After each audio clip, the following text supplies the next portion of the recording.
Good morning. My name is Ernst Schaltecker from the InnovaBridge Foundation in Switzerland. We are a member of the Swiss NGO platform for DRR and CAA. Uh, we have chosen, together with our colleagues, a module called Implementing Nature-Based Solutions with Academic Insight because we, as a network of practitioners, sometimes tend to be a bit inward looking. And I think we need challenges from academia. And we have three highly qualified speakers today. The first one is Dr. Karen Sudmayer-Rühr from the University of Applied Sciences in Cologne in Germany. She will talk about a typology of nature-based solutions. I'm very glad that Karen has joined us today. Please, the floor is yours. Well, thank you very much, Ernst. Thank you very much to the Swiss NGO DRR platform. I was previously working with the United Nations Environment Program and with the Partnership for Environment and Disaster Risk Reduction. And the Swiss NGO DRR platform has been a dear partner of ours for the last more than a decade. And so I'm very honored to be speaking here today in this, of course, the annual event of the DRR, Swiss NGO DRR platform is very much welcome. So I have a bit of a cold, so in case I have any issues with my throat, I might hand over to my colleague, Simone, to speak for me. She's our next speaker, but I'll do my best, and hopefully my voice will hold up. It looks like I cannot share screen while you are sharing, so now you've given me rights. And okay, let me now share. Can you see my screen? I'm going to go full screen now. How does that look? Perfect. Perfect. All right. So I was asked to present a typology that I developed with actually the main author on this topic is Professor Udo Nieren, but also my colleague Simone Sandholz, who just joined as a co-author on this paper as well. But I'd like to first start with why is this topic important before getting to a bit more theory. So fortunately, my colleague Simone will be presenting more examples. So of the three presentations, probably mine is going to be the most boring because it's going to be quite theoretical. And then Simone will be coming in with more examples. So we complement each other very well. So why this topic? I mean, we started working on this topic over 2 decades ago, actually with the Indian Ocean tsunami, which had a huge global ripple effect and asked a lot of questions, brought forward a lot of questions on, well, what really is the role of ecosystems for reducing disaster risk? And I always like to show this example because it's very striking in many ways.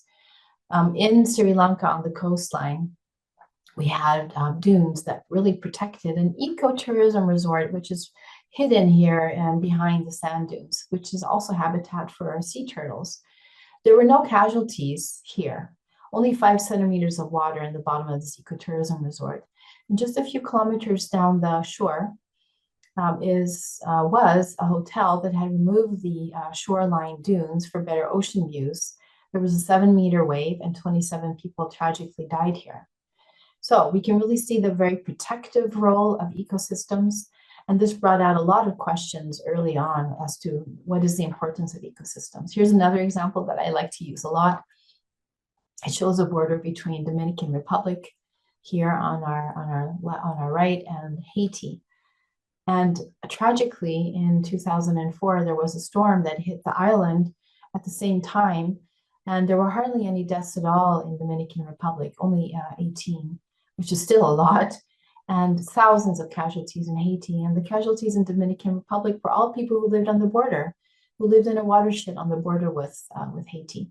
So I know that the Swiss NGO platform for disaster risk reduction works a lot in humanitarian crisis. So it's again to show the linkages between how we manage our ecosystems, how we manage our natural resources will create more or less risk. Now, Switzerland, for Switzerland, nature-based solutions are not entirely new. The protective forests have been instituted in Switzerland for centuries. I think even the first document goes back to the 1100s or the 1200s. And so this is a big part of the Swiss way of reducing so many mountain hazards. So it's not new since the last two decades, it's just that we're giving it a different name. So the importance of nature-based solutions since 2009 has been rising. It was first coined by the World Bank actually in 2012. It started being discussed by UNFCCC negotiations. IUCN came out with a definition around 2016. With a standard around 2020, and EC Horizon program started really talking about nature-based solutions. But also in the US, with the former administration, the Army Corps of Engineers came out with guidelines, and the World Bank came out with a catalog. Sorry about all these acronyms, it's kind of acronym soup, but I couldn't fit it all in the same slide. So you see that there was a lot of progress. That's my main point. The United Nations Environmental Assembly, we came up with an official definition.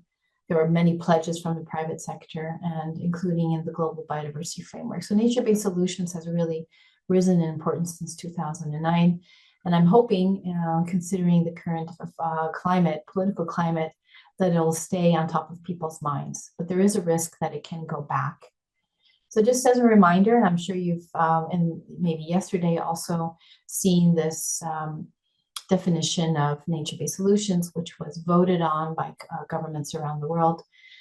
So please note these different keywords: protect, conserve, restore, natural or modified terrestrial systems, human benefits, human well-being is there, and biodiversity benefits need to be there.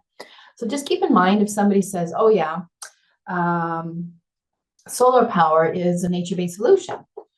Yes, it is natural, kind of, but does it increase biodiversity benefits, right? So that keyword needs to be there when we look at nature-based solutions. So nature-based solutions for disaster risk reduction is super important because it's one of the only approaches that addresses all three components of risk. It physically blocks the hazard. It reduces the hazard by coral reefs, like the sand dune that I showed you. But as scientists working in this field and at UNEP, we were really wondering, well, by how much does it reduce the impact? We need to be more quantitative in order to convince policymakers. It can reduce exposure, meaning the number of people and the amount of time that people are in contact with a hazardous event. For example, if we have green belts, but does it always? We were starting to ask these kinds of questions. It reduces vulnerability. It provides ecosystem services, food, fiber, provisioning services. But to what extent does it reduce vulnerability? These were questions that were being asked of us by policymakers, and we didn't really have very good questions for them. This is where we really felt it was important as a group with scientists to work on the scientific evidence of nature-based solutions so we could be more convincing. So in our group, together with the Partnership for Environment and Disaster Risk Reduction, we wrote 2 books. One that was published in 2013, I believe, the other one in 2016. And so we really started to gather evidence, to really test and to be convinced ourselves, but also to be able to convince others. So in 2021, we had worked on this on a literature review for, I think it was about 7 years, right, Simone, that we were working on this. There were 26 authors. It was a lot of work. We went through a huge amount of literature. In the end, I think it was 529 articles that we reviewed. I won't go through this in a lot of detail because I see that Simone has some slides on this article as well. But one of the main points is that, again, we see that the number of articles on this topic really did skyrocket after the Indian Ocean tsunami, but also after a few key events. Urban was the largest number of articles that we found on the topic, followed by coastal and also mountains. So again, we broke up the article into different types of ecosystems: urban, coastal, mountains, forest, vegetation, rivers, economics, ecosystems, and then drylands. And we did a kind of similar to what IPCC does in terms of looking at each article in terms of level of evidence versus level of agreement. So I can get into more detail if there are questions on this, but basically we found that the most robust articles were related to cost-benefit analysis. So the economics part of the study was carried out by Marta Viccarelli, and she comes later on in this session with her own presentation. So we hear more about this. Second, after that, we found that forests and vegetation were amongst the most robust ecosystems. Again, this is the protection forest in Switzerland. They're very robust. Now there are studies with climate change questioning how robust the protection forests in Switzerland and in the Alps will continue to be. But at least for now in the literature, they're considered to be very robust, as well as in urban systems. Interesting is that coastal came a bit further down. This is because there are a lot of studies on mangroves and tsunamis. And it's true that mangroves cannot hold up to a huge tsunami. So we have to accept also that not all ecosystems will be able to be as robust against all different types of hazards. So we also need to recognize the limitations of some of these ecosystems. So that's the first study that we did. Then we worked on a collection of articles. We have 12 articles in a special issue. They came out, actually, it says June, but I think most of the articles were published earlier this year or last year. So we have a special issue on this. We show this is open, so anybody can download these articles for free. And here again, we're asking the question again, what is the evidence? So we have about 12, like I said, 12 articles that look at different types of topics.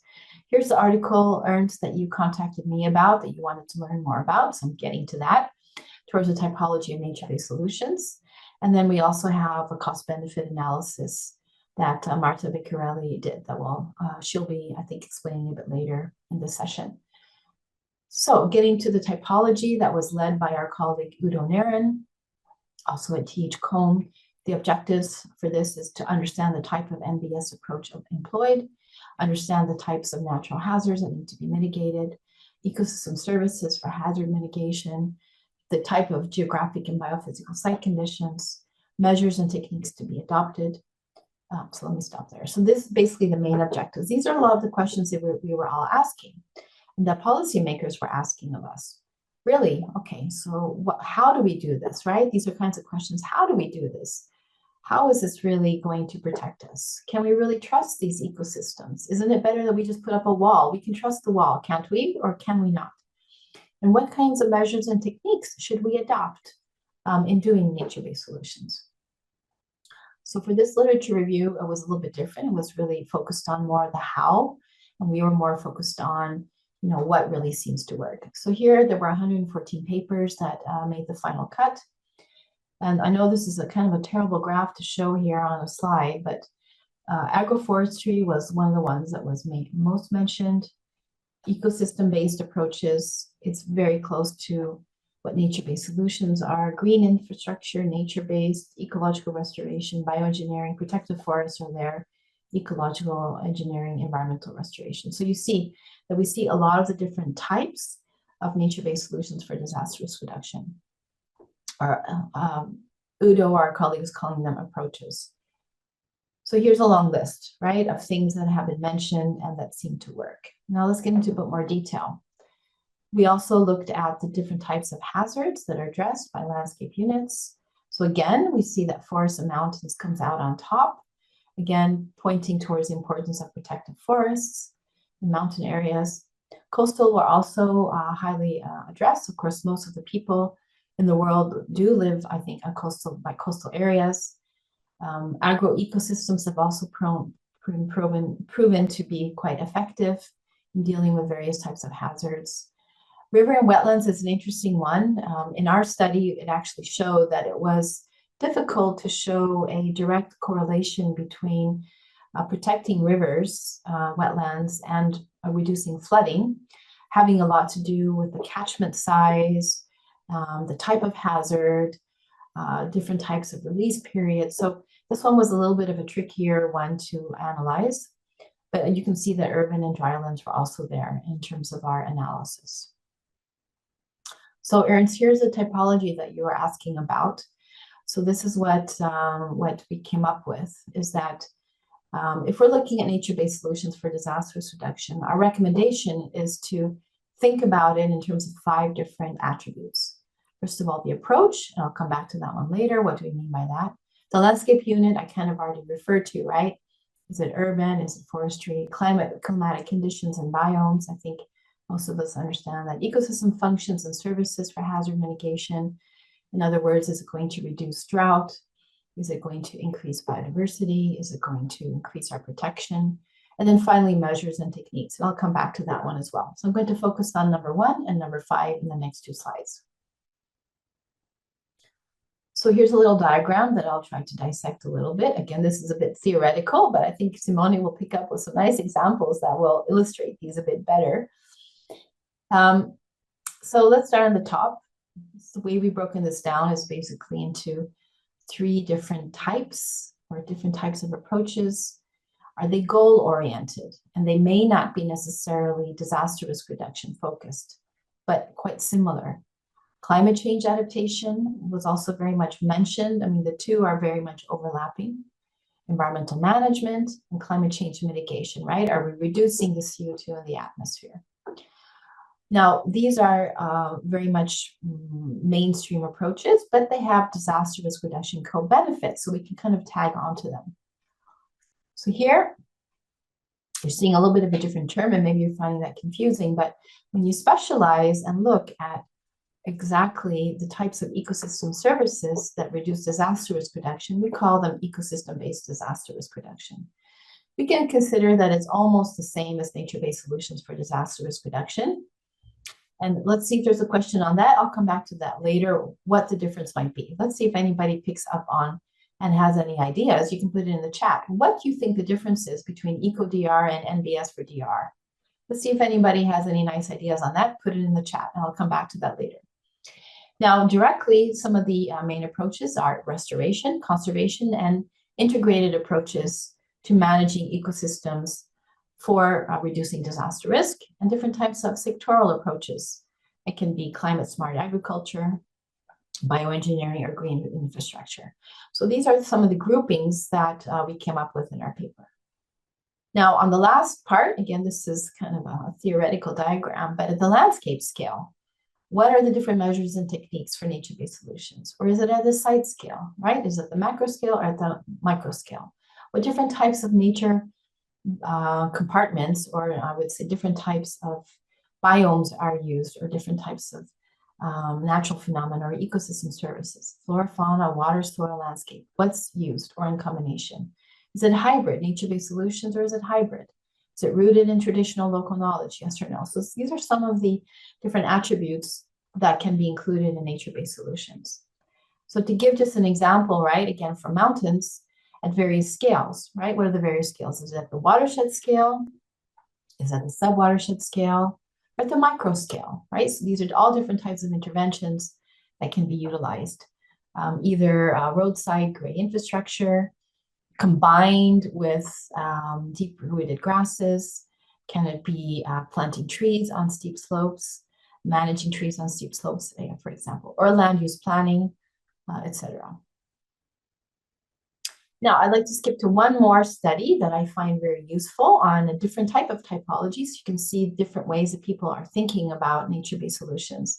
The World Bank has come up with some really useful studies. This one is from a study that was published in 2021 called the Catalog of Nature-Based Solutions. So the way that the World Bank looks at this is different types of nature-based solutions functions. I won't read these all out, but I'm assuming that our slides can be shared later on, right? So this is the way that the World Bank thinks about this in terms of functions and in terms of benefits. So there are benefits to reducing flood risk, to human health, education, biodiversity, etc. This is extremely important also when we communicate this to policymakers, right? It's not just about reducing heat stress, but it's also about human health, it's about education. And as we'll probably hear from Marta Riccarelli's talk later on, not all of these things can easily be quantified, which makes this a bit tricky. So we might be able to put a number on this and say, yes, we've reduced coastal flooding by a certain amount of square kilometers. We can also say maybe for human health, we've reduced the number of deaths. Some of these are more difficult to quantify. Biodiversity, right? Now we're getting better biodiversity metrics. Cultural, some of these are really difficult to quantify, right? But All of these different typologies can be very useful in setting up a nature-based solutions program. Again, they look at small-scale restoration. This is for an urban area, large scale, and again, at the watershed level. So it's very important that we consider all these different scales. I like how they've tried to visualize the functions and benefits of this example for urban forests, right? So the main function has been riverine flood regulation, heat regulation, right? So basically reducing too much water in cities and reducing heat, right? These are some of the main concerns in a lot of the urban areas. And this is how urban forests can help out. So I like the way they have these different examples in their catalog and might be worth taking a look at if you're interested. Okay, all that, what next? Well, I believe that the future really gets down to the blueprinting and the nuts and bolts. And we're finding that we're really a lot in competition. Nature-based solutions is a lot in competition with gray infrastructure. And saying, well, we know how to calculate the strength of a wall. We know how much it's going to cost to set up a wall for protecting a coastal area. It's a little bit less tricky to compete with a mangrove wall, a green wall, right? And we're calling it more and more green infrastructure. So again, the World Bank, their clients are governments from around the world, and their governments are asking more and more for workshops and technical information. Okay, you guys are talking about nature-based solutions. So how do we do this in an engineering sense? So we need to make our work on nature-based solutions also understandable to the engineers out there who are working with governments, who are spending money on this type of infrastructure. Now, fortunately, we are seeing more performance indicators, and at least last time I checked, in the United States, the U.S. Army Corps of Engineers still had on their website Engineering with Nature, where they're trying to come up with some of these engineering-related processes that help engineers to feel more comfortable about investing in nature-based solutions. I'm not sure what's happening now. Maybe this website is down, but it was up there at least through last year. Fortunately, the EU has been funding a lot of nature-based solutions research, and there are more and more findings coming out there on their websites that are really worth taking a look at and looking at some of the evidence coming out from EU-funded projects.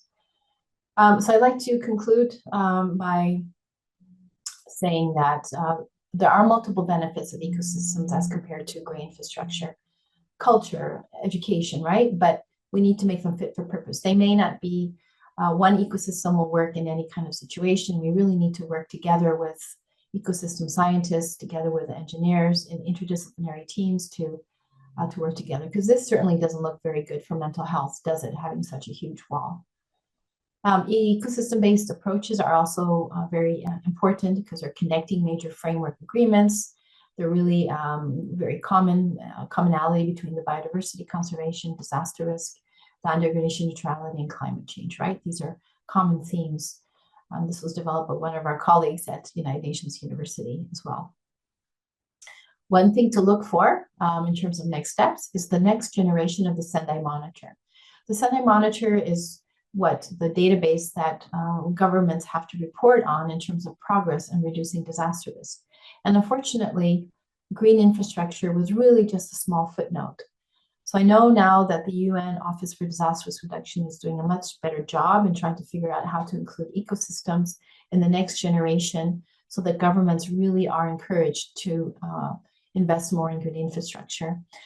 We developed this document together with the UN Office of Disaster Risk Reduction in 2021, where it's into action. It's still online, and it gives really good advice to governments on how they can implement nature-based solutions in their disaster management plans. So again, moving forward, I think these are the trends to look for. AI, artificial intelligence, can really be used for more day-to-day environmental monitoring and also in developing key performance indicators that governments can use for making sure that ecosystem or nature-based solutions really are working. We need to take a look at research on climate change impacts on ecosystems. Unfortunately, coral reefs are dying out. Our protection forests are no longer functioning the same way they were before. So I know there are a lot of researchers working on that. We may need to replace some ecosystems with walls if they're no longer functioning. Now, isn't that terrible? So we need more research on how climate change is going to be affecting ecosystems in the future. There's a lot happening out there on nature positive finance instruments. I know that Marta Vicarelli will be presenting a little bit on insurance and convergence. Let's work together in protecting nature for disaster risk reduction rather than having everything in a siloed approach. That was my last slide, Ernst. And I'd like to thank you for having invited me again. My voice held up, and I have some references here for further reading. And with that, thank you, and back over to you. And hopefully I'm on time.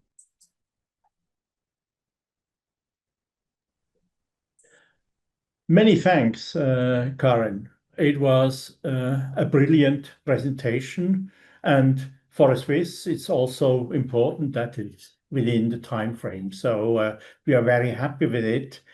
To all the participants, may we organize the module like this, that we will have a discussion at the end. I hope, Karen, you can participate, and we already see Simone on the screen. So we will have the two ladies that can answer your questions and your queries.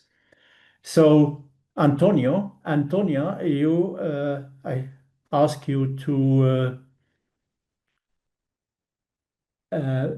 project now the video recording from Dr. Marta Vicarelli. She is assistant professor at the University of Massachusetts in Amherst, and she has shortened a paper of hers to a distillate answering the questions, are NBA's cost-effective measures?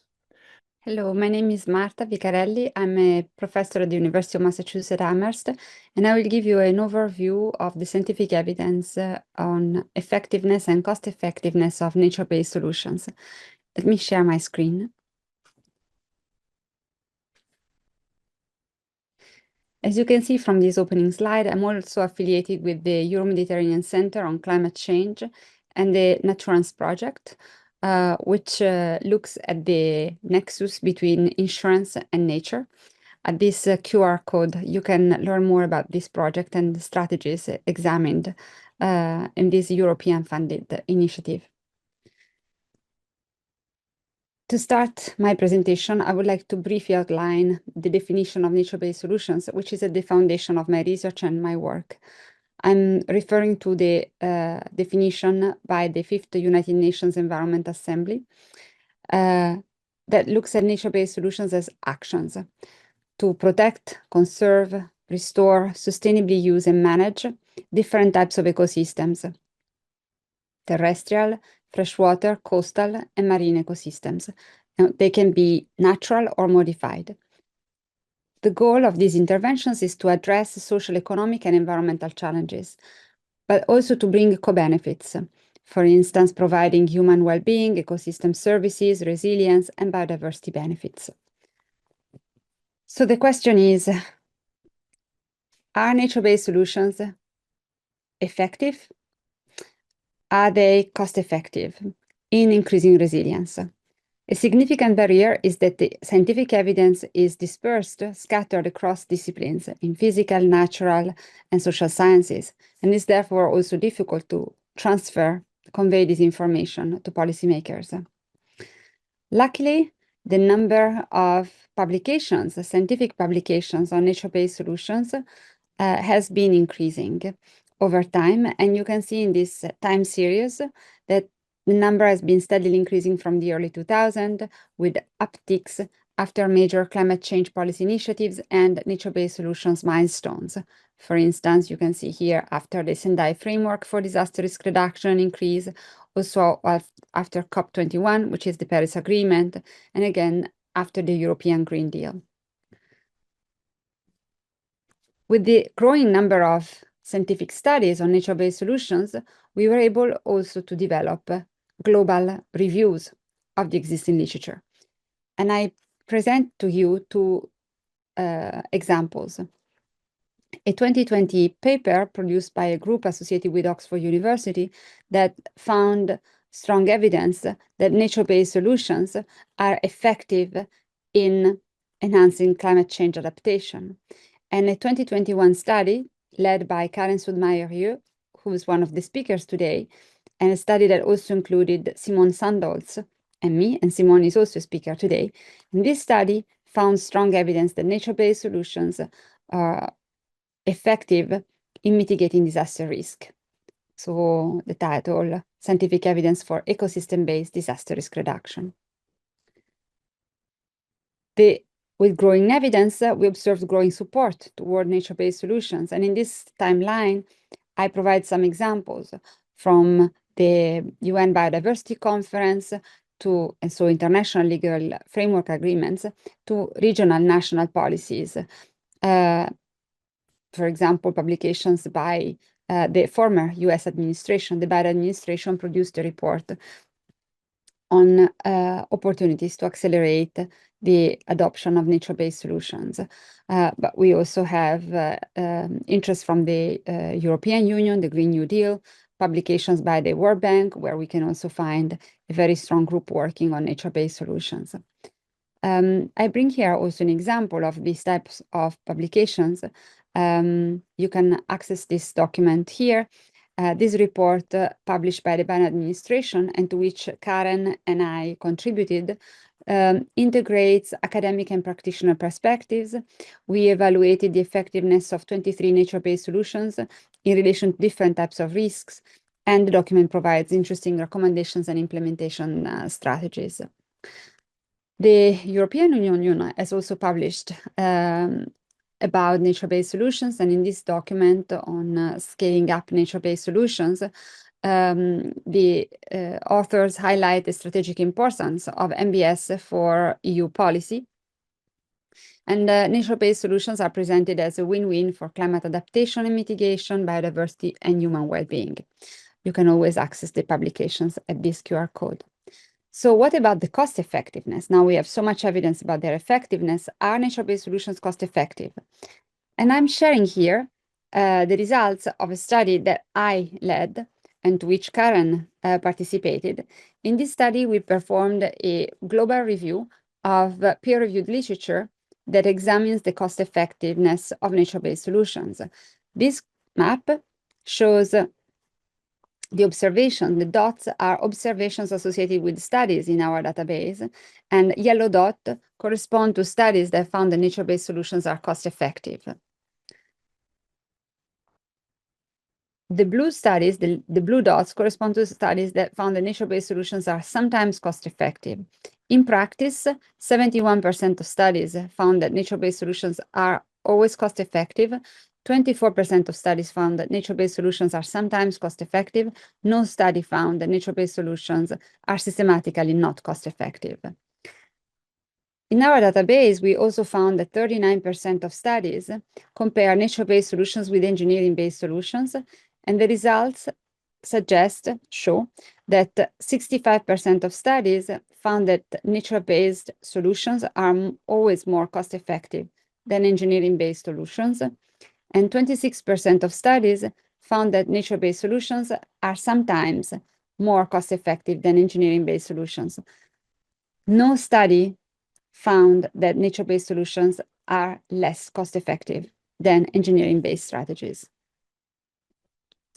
This is not a surprising result for us because nature-based solutions provide many services, not only the protective services that we have already discussed, so disaster risk reduction, but also other regulating services, carbon capture sequestration, pollution mitigation, and also provisioning services, the provision of food, water, livestock, fodder, fuel wood, but also biochemicals, and also cultural services, for instance, opportunities for recreation and ecotourism, as well as spiritual and religious benefits or aesthetic benefits.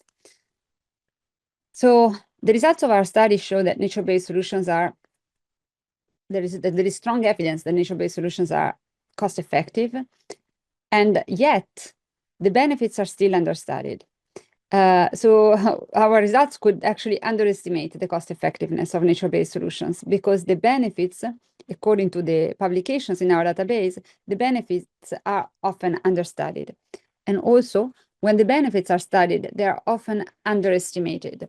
This is because of methodological constraints.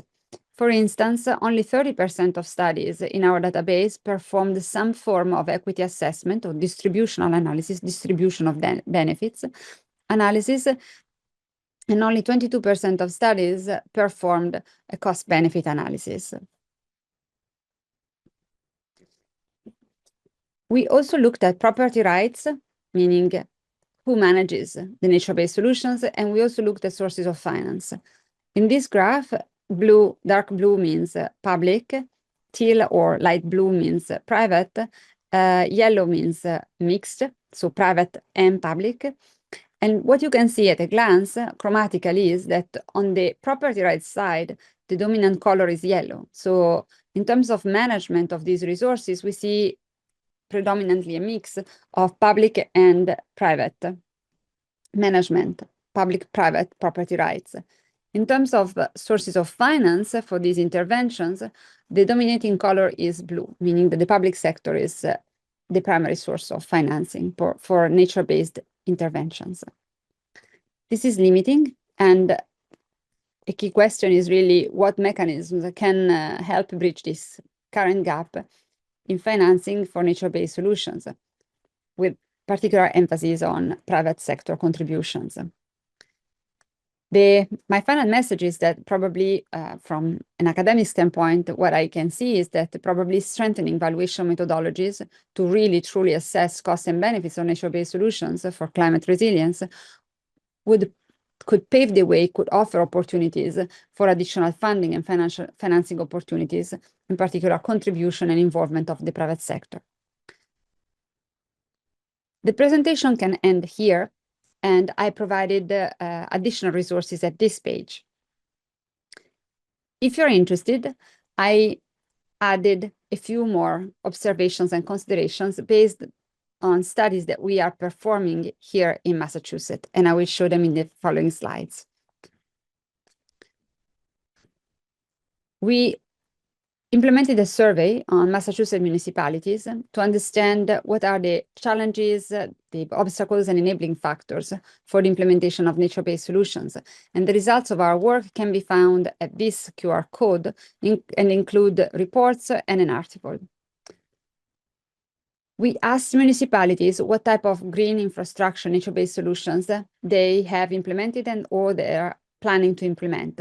Dark blue here means that they have already implemented the interventions, and pink means that they are interested in implementing the interventions. And what you can see here is that in Massachusetts, this is data for coastal municipalities, I have data also for inland municipalities. Massachusetts is very engaged on the nature-based solution fronts. Large percentage of municipalities have already adopted nature-based interventions, and even when they haven't adopted them, they're very interested in the adoption and development of these interventions. We asked municipalities what are the challenges, the barriers to the implementation of climate change resilience plans or disaster risk reduction plans. And what we found is resource barriers, so lack of municipal staffing capacity, lack of grant writing capacity to acquire resources to implement these strategies. We also found coordination and governance barriers, from insufficient resources to mobilize broad community support, difficulties changing regulations and bylaws, but also need for more regional cooperation and need for more unified and coordinated efforts within the municipality. So we see that coordination is the major factor in successful implementation of resilience strategies. We also learned that there are technical expertise and data barriers. Technical expertise has been highlighted on many fronts as being deficient. Lack of technical expertise to assess fiscal and economic impacts, lack of technical expertise in natural resource management implementation, as well as in climate change hazards and impacts, and in engineering and on-the-ground projects. Data sometimes is also not accessible or missing, especially high-resolution data on economic valuations of local climate change impacts. So what have we learned from this? That there are, however, also opportunities for possible improvement of or enhancement of resilience strategies. And one of the strategies that is currently being adopted in response to this lack of technical expertise highlighted by municipalities in their responses, one initiative, for example, is the strengthening of the workforce through climate-ready training programs that are aimed at creating new professions in Massachusetts. And this is a project of the city of Boston, and other municipalities are looking with great interest in implementing this type of strategy. So workforce development becomes an important tool in enhancing and resilience strategies, design and implementation. I shared with you some resources in case you're interested. A recent conference organized by the European Investment Bank, European Commission, on challenges and enabling factors of climate adaptation planning and programming. This was for coastal resilience, but many of the lessons learned are applicable to other regions.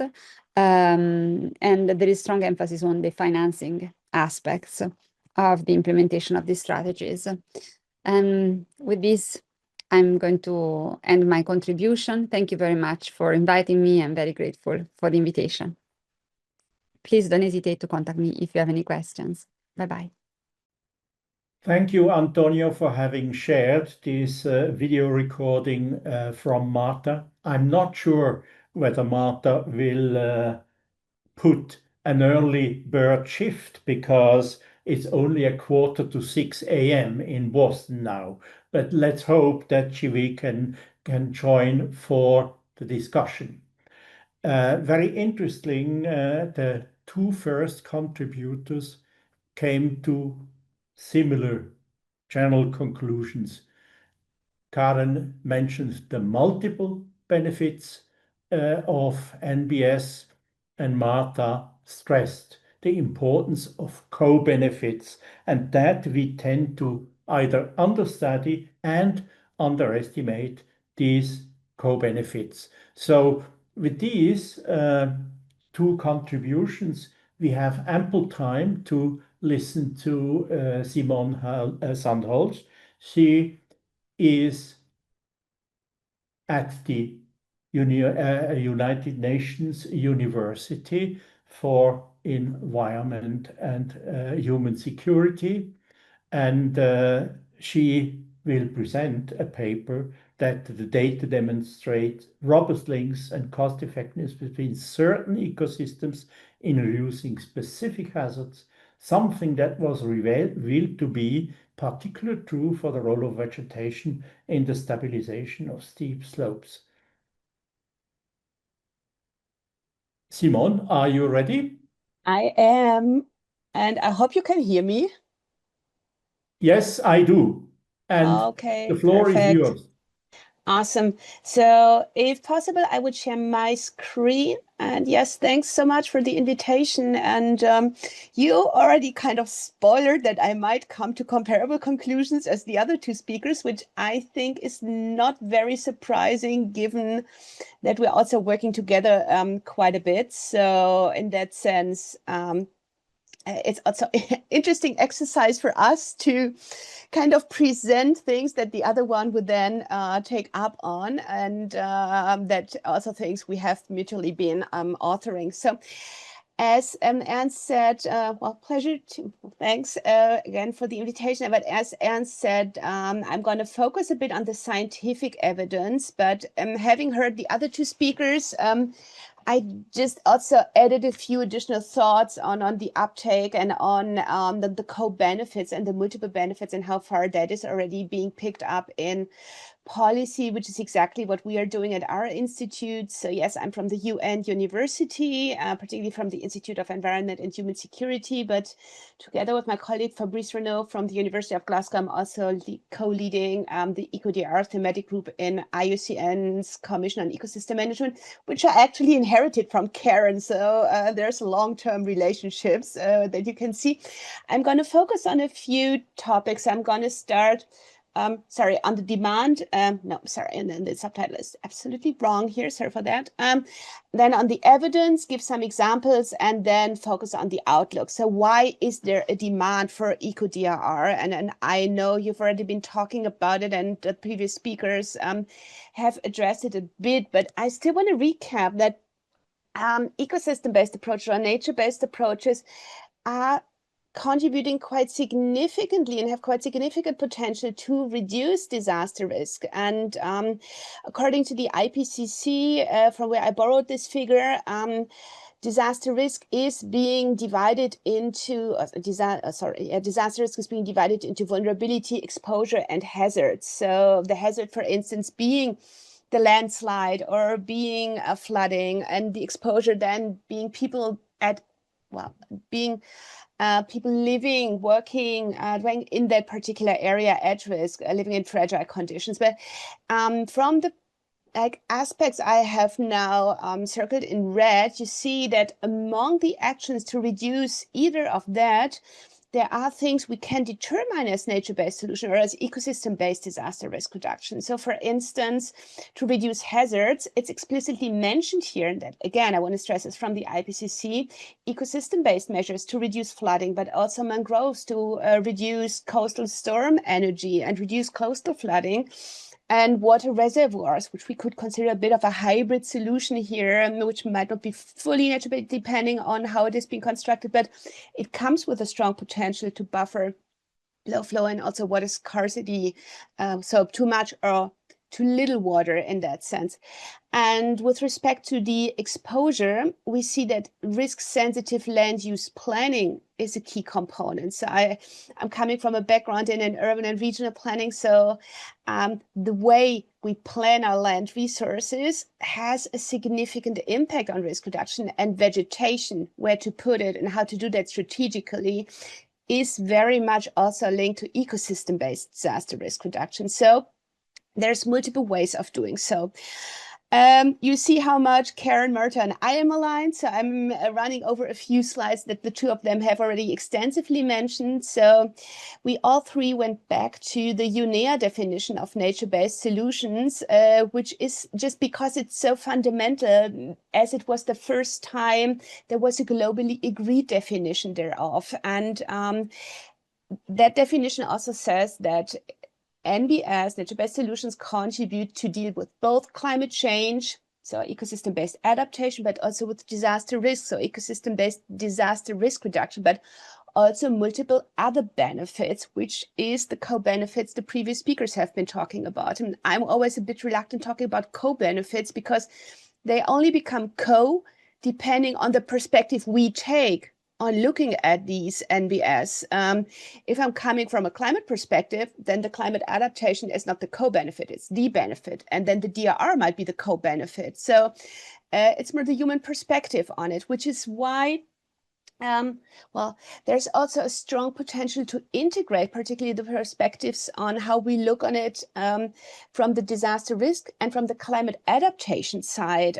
That's a figure I took from a recent study we did with a UNDRR, so with colleagues working on disaster risk reduction in the UN, looking into the potential of nature-based solutions in general to become a link between DRR and CCA, and I brought it because of the different definitions. So even if when you're reading the definitions for eco-DRR and EBA, you see it's all in the end about the management, conservation, and restoration of ecosystems for these two different benefits, but they would address hazards that both sides have in common. For instance, landslides, flooding, storm surges, marine hazards, heat, they can be amplified by climate change, but we can also consider them as natural hazards. But in the end, it's common, plus a few ones which are mostly exclusive to disaster risk reduction, which would be earthquakes, tsunamis, volcanic activities, and to some extent landslides. But in the end, the question of what we consider a co-benefit depends very much on the perspective we take on things. Now, to the solutions, and that's the scientific evidence and the lessons on nature-based solutions and their implementation.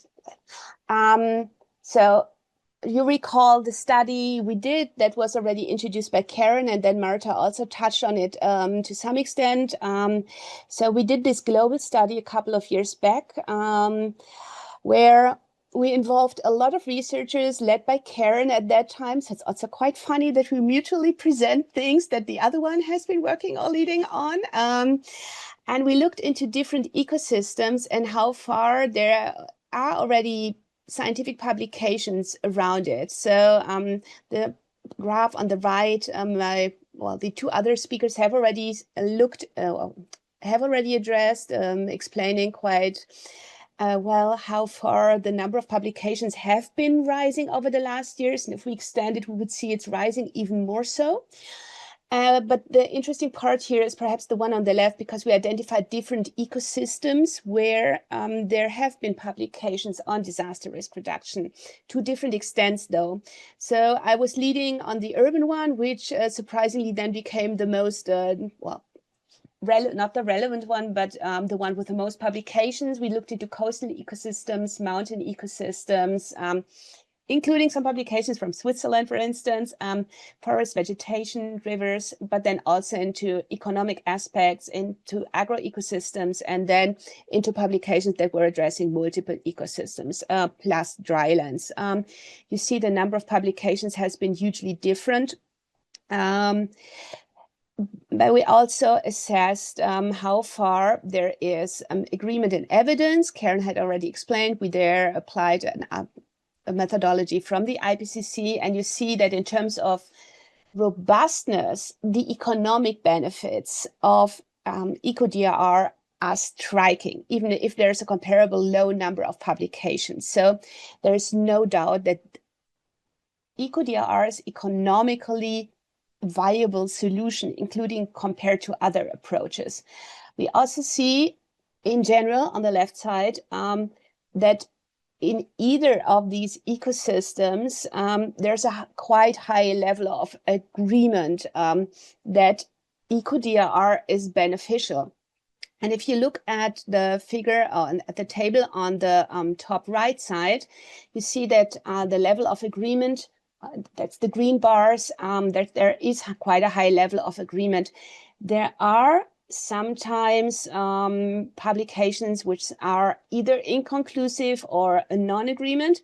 And the inconclusive part very often, for instance, from the urban part where I was working on, came from agreement for a certain type of climate zone, but inconclusive results about the transferability, for instance. So shouldn't be distracted from that. Overall, there was a quite high level of agreement and also quite some relevant data on what is the transferability potential, for instance, to different types of climate zones, from one coastal ecosystem to the other, or from one type of city to the other. And over the last years, there's fortunately a growing number of publications which also have been addressing that. But we also saw some shortcomings. For instance, some of the publications were addressing rather, let's say, subcomponents of eco-DRR. For instance, the usefulness of a certain species for flood risk reduction on like nature-based solutions in cities. So in that sense, there's also some room for improvement here to look into landscape approaches, which in general would provide the highest protective functions instead of looking into tiny little fractions thereof. Either of those studies is very relevant, but in the end, we also need to bring it together to translate it then into policy and real world implementation. Looking into the number of studies and the types of hazards they are, applied for, or they have been addressing. So you see different types of natural hazards, from flooding, mountain hazards, storms, pollution, drought, coastal erosion, tsunamis, you name it. And then the types of ecosystems, or the types of categories we have assessed in the vertical bars. So you see that the highest number of publications we found were for urban flooding. which is mostly deceleration of water runoff, for instance, in streets or from rooftops and so on. We also saw quite high number then for urban and pollution and drought, and then also for coastal ecosystems and flooding, storms, and erosion.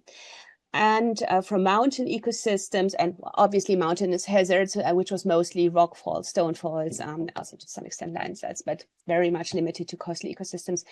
At the same time, we also see that there are quite some categories where we have hardly any publications. So overall, the evidence and the agreement that eco-DRR is useful and is, so to say, a thing was high.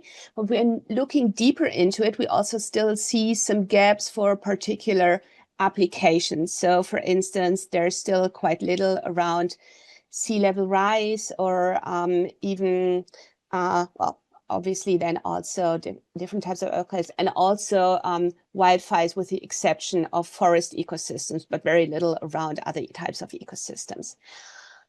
Talking about, well, not shortcomings, but perhaps some more or less blind spots, we also see huge regional differences, which I really want to point out because, well, most of the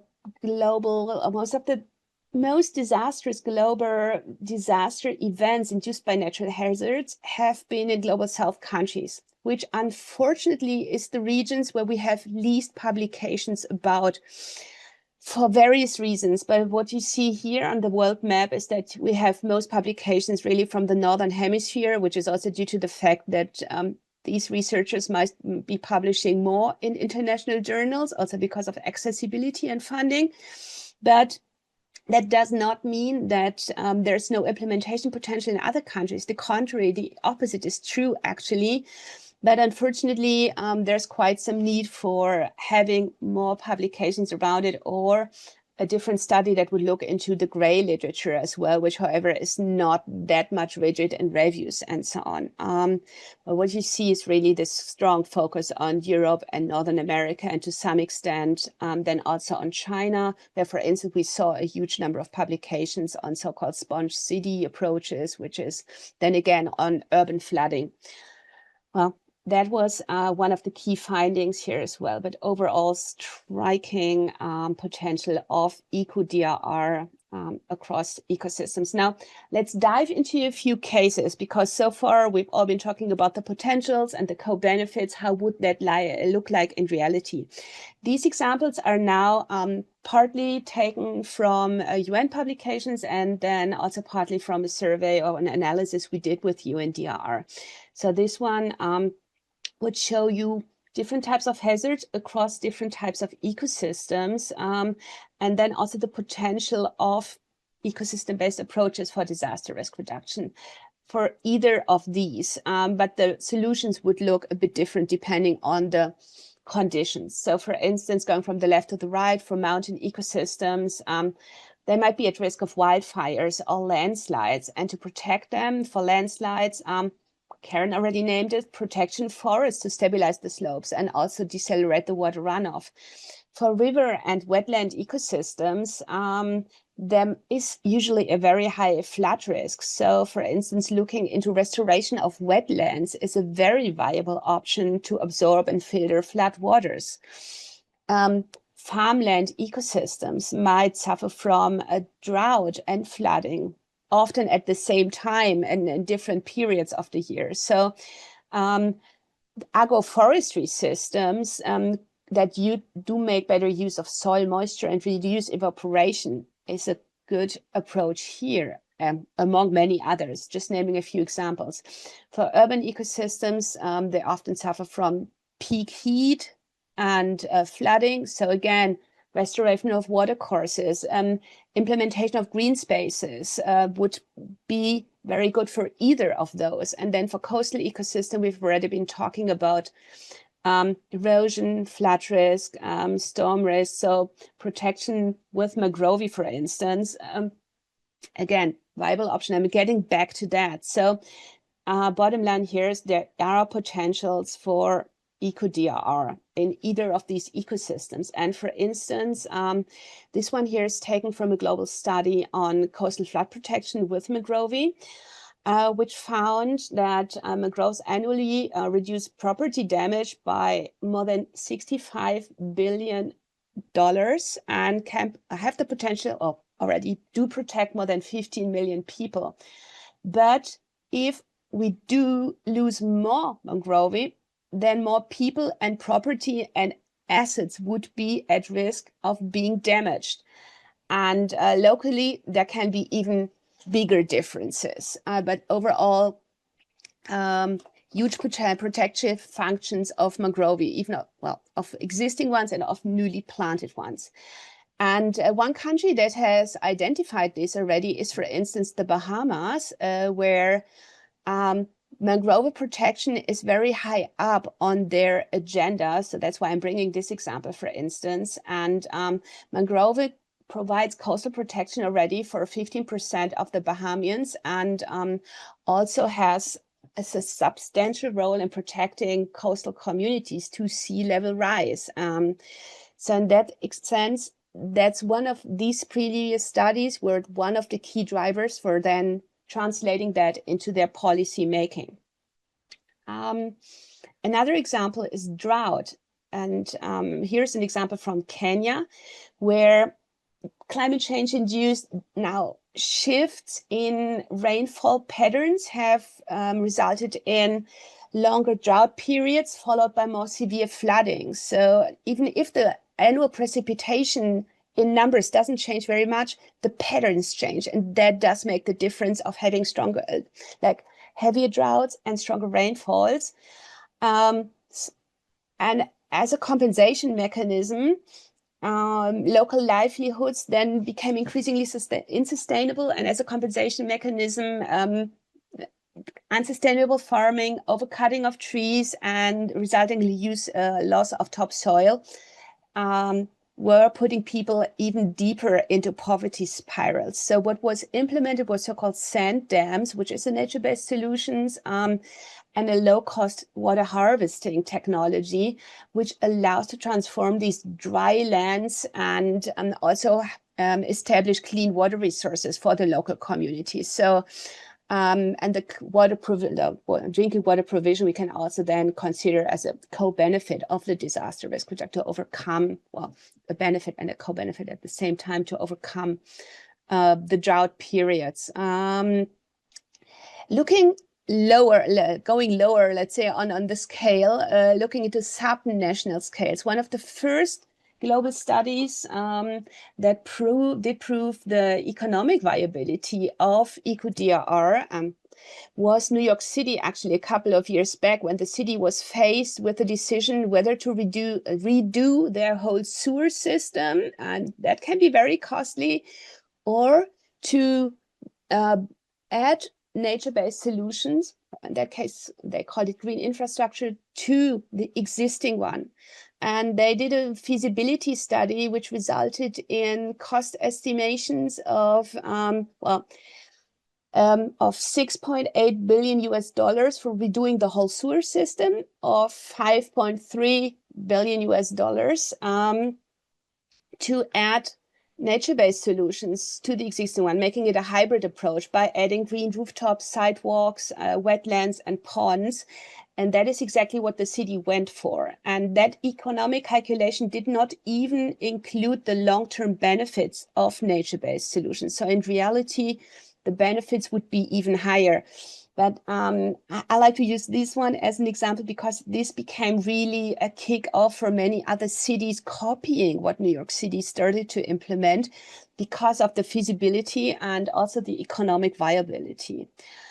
And now going very local, on the very local community-based level, even there, nature-based solutions can play a significant role. And I brought you one where my university has been working on, which is from Buenos Aires, the capital city of Argentina, where we are working or have been working and are still working in an informal settlement, which is called Barrio Vente or Villa Vente, that is home to 30,000 families. And If you look like on a map, you will see the area surrounded by green, but actually the green is golf courts and other areas where that the people living in that informal settlement will never have access to. And at the same time, it's very densely populated. So talking about the feasibility of NBS in such an environment is absolutely crucial. And of course, only, let's say, very local interventions and very small scale interventions are possible at all. So what was done over the last year in the course of an urban renewal process was greening the social housing, but also the informal part of the settlement by very tiny little interventions, very tiny little greening interventions by flower beds and also some community gardens, which did not only provide shade, which do not only help to harvest some water and cool the area, but also to add to the local diets. So that's an additional benefit thereof here locally.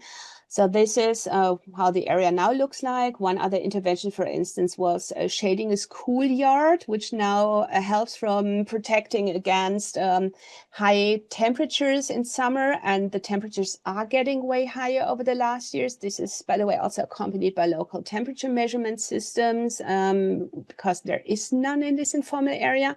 But the most important part is that all of this has been carried out with and by the local communities. So not only a top-down intervention, but really with a buy-in and backing of local communities. So it has been done on a whole of community level. So if interested, I can share the link of the publication because we mapped it across the settlement, and there have been various activities from rain ponds, from home gardens, from hydroponics in the whole settlement.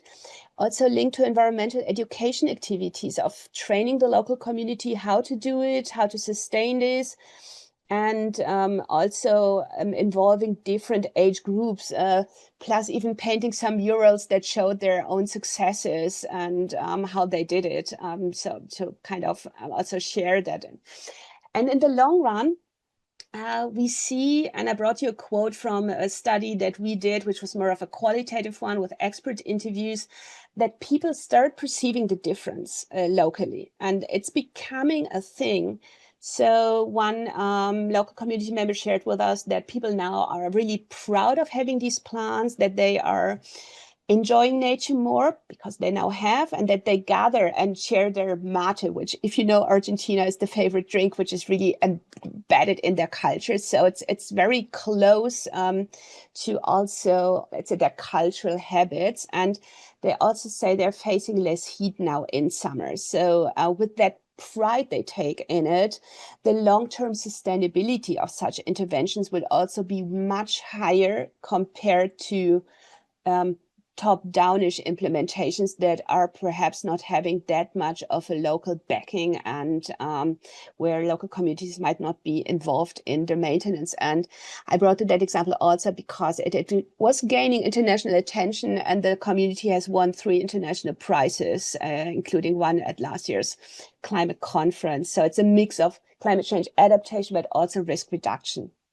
And lastly, well, how does that now translate into policy and implementation? I think it's being done on different scales, and it has to be done that.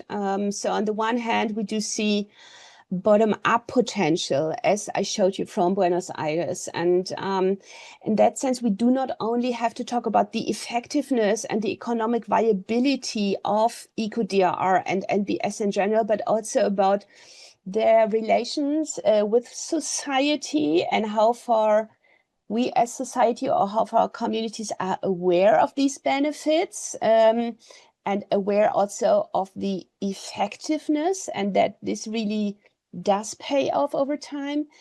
The design of NBS, I don't think, has yet made its way to everyone, including policymakers, but also communities, which might still perceive it as less, may I say, fancy compared to engineered constructions. So in that sense, participation, ownership, but also awareness and a context-specific approach is very much needed. And very crucial is also inclusive implementation as much as that is possible. So involving the people that are close to this and that do have a benefit in it, and avoiding purely top-down approaches here, because in the long run, and we always make the case that NBS and their benefits only accrue over time, that protective functions, for instance, of mangrove will accumulate over time. But what if there is no maintenance over time and whoever implements it is gone after 2-3 years? So that's kind of a contradiction in itself for NBS. But we also see that on the more top-down level or the higher administrative level, a lot of things are happening. Working with the UN, we, for instance, in the last years with UNDRR did this study on CRM, which is Comprehensive Disaster or Climate and Disaster Management. And what we see is that many countries are starting to implement, you call it nature-based solutions or eco-DRR or green infrastructure. In the end, it's nature-based approaches for risk reduction in their national plans. I brought you 3 examples. 2 are from National Disaster Risk Reduction Strategies, from Colombia and the Philippines, but there are more examples. But for instance, Colombia's DRR strategy and the National DRR Plan prioritizes NBS measures very explicitly. And they say it's aiding in achieving national development goals at the local level, and that eco-DRR explicitly is meant to reduce risk from specific hazards in particular geographic region, because the country is quite diverse, including flooding, mass movements, but also coastal erosion. The Philippines recognize that particularly promoting locally led eco-DRR is critical to achieving common goals of risk reduction on the national level, and that there is a need for enhanced understanding of the contribution of ecosystem-based approaches to disaster resilience, particularly among groups which are most at risk. And the one from Kiribati at the right, that's a very particular one because they decided against doing a climate plan, adaptation plan and a DRR plan, but they said it goes together. We cannot separate it. So it's an integrated plan. And they say that ecosystems and ecosystem-based approaches are included in this plan as part of the key strategy to link climate change and disaster risk management. And they also very much make the case for integrated approaches for NBS and community-based approaches, but they also say that strengthening capacities would be needed. And for strengthening capacities, this can be done in different ways. Showcasing how eco-DRR can be embedded on different scales. And that's also done in different countries already. So either in the larger vision, where ecosystem protection becomes part of the national goals, as part of the main goals, of sub-goals, or as strategic activities. If you're interested, there's the study we did around that, but we see this all over the place, like popping up in different national strategies. And I'm talking about national DRR strategies, but also climate adaptation strategies and partly even mitigation strategies. So eco-DRR, ecosystems being mentioned as in the core vision or as one pillar of key DRR approaches, as particular goals, or as strategic activities towards other goals, for instance, multi-level governance or local implementation. And last but not least, and that's the last slide, there's fortunately a growing number of instruments, toolkits, supporting documents that make the case for eco-DRR and nature-based solutions in general. I brought you 2 ones. The one on the left is a study that also Karen and Marta were part thereof, which was a UNDRR publication in their Words into Action series around nature-based solutions for disaster risk reduction. And the right one is a toolkit we recently developed with UNDRR that provides like a 5-step approach for national decision makers to include eco-DRR into their national planning for DRR, but also for climate action. And with that, I thank you for your attention and hope you found something interesting in the presentation. Thank you. Thank you. Simon, it was great listening to you. And again, co-benefits and co-production and local participation very clearly filter through your work. And with this, I would like to open the floor for questions or discussions before directly guiding the discussion. May I ask the audience to ask questions spontaneously?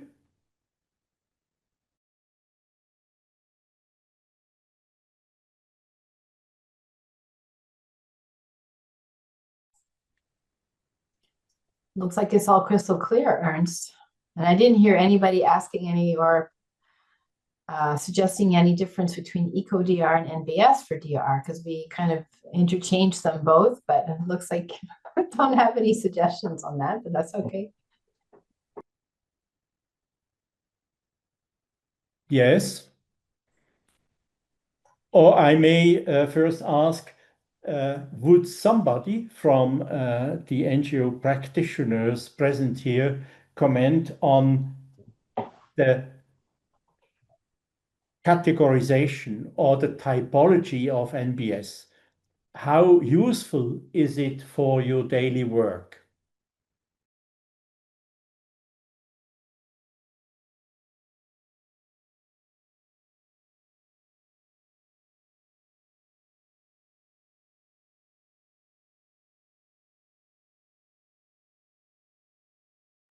For Ernst, perhaps we can ask if anybody from the NGO Swiss platform would be like to come online and talk about some of the categorization they have been using. Not to call out anybody in person, but I see Arabella is on the in the workshop. And I know you've been working on a really interesting way of doing monitoring and evaluation of NBS. And perhaps you have a few viewpoints on some of the commonalities of what we came up with your system of monitoring NBS. Let's see if Arabella is there and willing to come online to get putting her on the spot here. But I know that you have worked on a really interesting monitoring platform. And it'd be interesting to hear if you have any commonalities and have any thoughts as compared to what we've presented. Hi, everybody. And first of all, thank you so much to all the speakers for your really great presentations. It's also a great introduction to our webinar we'll have in the afternoon when we'll talk about nature-based solution valuation in detail. And it was really a great pitch for us hearing from you that, first of all, yeah, NBS benefits are understudied, underestimated, and that there needs to be more efforts. We have to put more efforts into NBS valuation so we can really attract more funding for NBS. So thank you so much for that pitch. It's really a great introduction for us this afternoon. In terms of the categorization you showed, you referred much to the ecosystem services, provisioning, regulating services. Or that was one categorization that you showed for the benefits. So what we have tried in our approach, apologies if you hear my colleagues in the back, that we would categorize into economic, social, governance, and also disaster and climate resilience. So yeah, like this is kind of the categories we would look at for identifying costs and benefits for nature-based solutions for climate and disaster resilience. And I think there are different approaches on how to go about look at this cost and benefit and look at valuation. The approach we came up with is something that tries to be as simple and practical as possible for the projects the size NGOs are implementing them. But yeah, just thank you so much for making really a nice introduction to our webinar in the afternoon. And yeah, handing over back to you. If I may, Ernst, I think, Arabella, that's a really useful classification. And I find your tool to be very interesting. I saw an earlier version that you shared, and I'm hoping to join this afternoon as well. So thank you for that. There is a question in the chat. I don't know, Ernst, if you would like either of us to answer that. Have anyone ever encountered cases where NBS were not working out as planned? If yes, what are the lessons learned? I don't know if you want to answer that. Do you have any answers to that, Simone? I think we've all come across that in literature. I'm just contemplating if I ever had that in my own project. I think if we like take a step back and think where they might not have worked out as planned. We're, for instance, currently working with the city of Bonn, where our UN campus is located, and they're doing a quite good job in doing urban greening for flood and heat risk, or addressing flood and heat risk. And one key lesson they have learned over the last years is they really have to look into the tree species they're planting to avoid that they invest a lot of time and efforts, and then in a couple of years, these particular species, even if endemic, might die because of too much climatic stress, because of growing temperatures in cities. And one other thing that for them didn't work out as much is the acceptance of the local population. Even if they all like to have nice trees during summer, they don't like having all the leaves falling on their parked cars in autumn. So a little bit of environmental education there was also needed to raise awareness about the benefits and so on, and also perhaps look a bit more into where and how doing it. And that was a very locally based example. I think bigger ones are looking into how quickly you have the protective benefits in place and how much you might need to add some additional measures, which, for instance, would be accompanying retention areas to reduce flood risk by more engineered flood protection walls, as one case, which is also more from our region. But Karen might know more. A few that come to my mind is after the Indian Ocean tsunami, right, in Sri Lanka, when a lot of money went to Sri Lanka, for example, to replant mangroves for the next tsunami. Now, mangroves don't grow in any place, and 9 out of 10 mangrove projects failed. And the next tsunami, it might be in 1,000 years. So again, as I mentioned in some of my concluding remarks, it's fit for purpose, right? So I think we all have examples where NBS may not be the main solution, and you really have to think, what is your main purpose, right? Is it reducing disaster risk? Is it biodiversity? Is it a combination? So I was trying to be a bit provocative and ask anybody, well, we're talking about nature-based solutions for disaster risk reduction. We're talking about eco-DRR, right? So I'll answer my own question. In some cases, let me be a bit provocative. Is biodiversity necessarily always your main objective? A lot of you are in the humanitarian sector, and probably your main objective is saving lives and livelihoods. And in some cases, we may need to make a decision. Some of the work that we did in Nepal was planting deep-seated grasses along roadsides, mainly local species, but we were also using vetiver, which is not a local species, but it is non-invasive. And this was the species that we found was the most effective, but it doesn't necessarily promote biodiversity. So you could question whether the vetiver really is a nature. If you're following the direct, in strict terms, the strict definition of NBS is that it should promote biodiversity. Vetiver grass did not necessarily promote biodiversity. I think the sand dams that you showed, Simone, in your slide on drylands may not promote biodiversity, but they may save lives. right? And so this is where we make a bit of a distinction between eco-DRR, where the main purpose really is on a disaster, it's complementing disaster risk reduction, which is on saving lives and livelihoods and reducing casualties. NBS, so eco-DRR comes more from the disaster risk reduction community as part of a portfolio of measures that we take as part of humanitarian action or disaster risk reduction, including early warning. Whereas NBS comes more from the conservation community, where biodiversity is a main goal. So we may want to use vetiver grass, for example, or sand dams that may not promote biodiversity, but they have a different purpose of saving lives and livelihoods. So just to mention that, another trade-off we have to be careful with in nature-based solutions is gentrification. So increasing property values in some neighborhoods, and poor people no longer being able to live where there are beautiful nature-based solutions.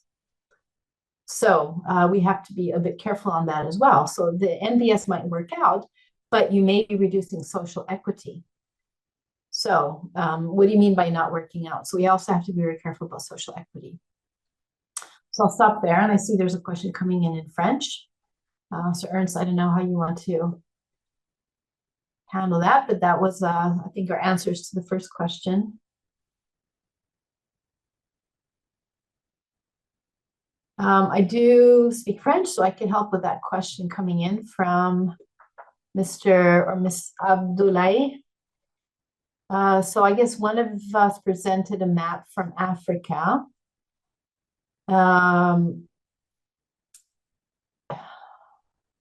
They have very little publications or investment or humanitarian or disaster risk reduction investments.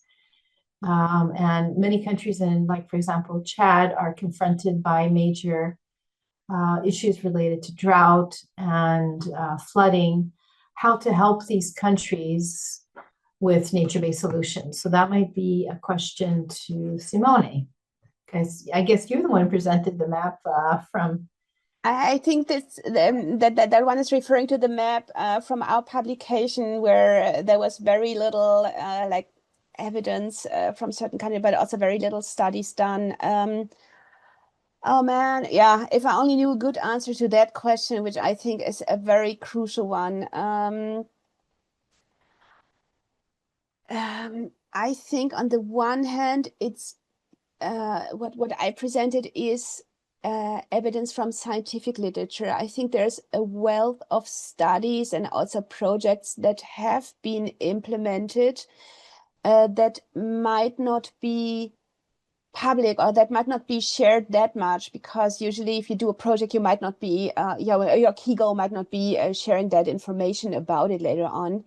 So if there was like a better platform, I know IUCN, for instance, is doing a quite good job with their Panorama platform on NBS, but something like that for eco-DRR additional like would be helpful, so that we do look more into the transferability.